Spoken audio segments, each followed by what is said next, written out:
This week I'm rounding up the Spilling the Beans series on man's greatest fears by focusing on the fear of failure.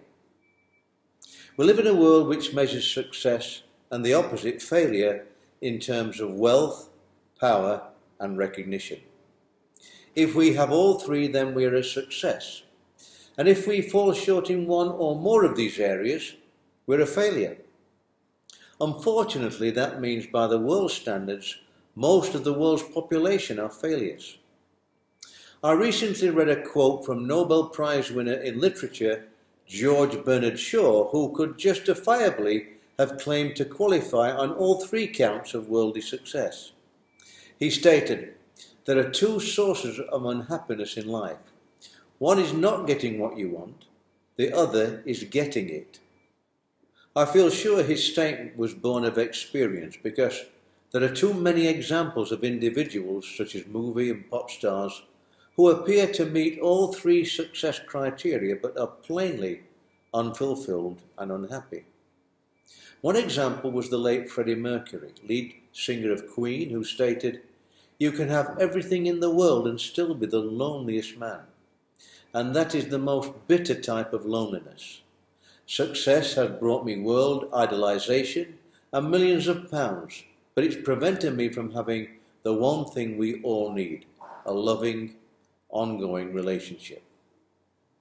My point is that this world's notion of success is meaningless, because for many who seem to have it all, it does not bring with it a sense of fulfillment, peace or happiness.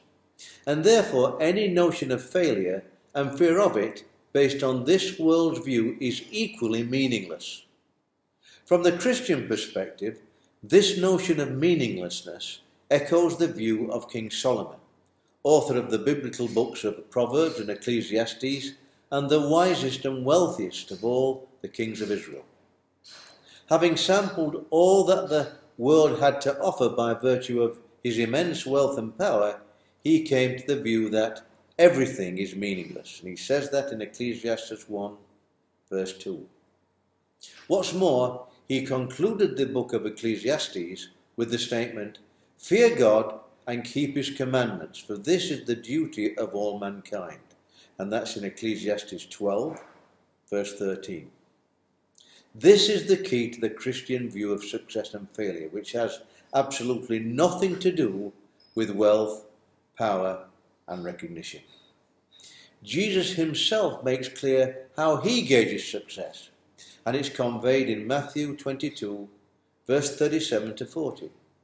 When asked by one of the religious establishment of the day to state the greatest of the Lord's commandments, this is what he replied: "Love the Lord your God with all your heart and with all your soul and with all your mind.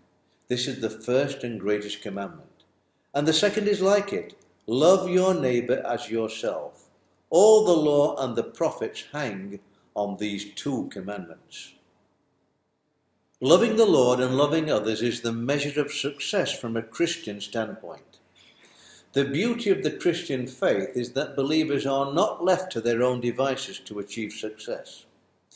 This is because when people give their lives to Christ, he fills them with the Holy Spirit, and progressively they become more Christ-like.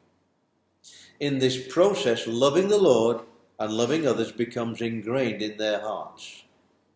The ultimate failure in this life, then, which has nothing to do with the worldly notion, is to miss the chance to be in relationship with Christ through acknowledging him as the Son of God and placing him at the center of one's life. It's also a failure in the next life, because not giving one's life to Christ means missing out on the promise of eternity in heaven with him. My hope and prayer for you is that you dispense with any fear of failure based on this world's view and replace it with a belief in Jesus Christ that will ensure your ultimate success in this life and the next.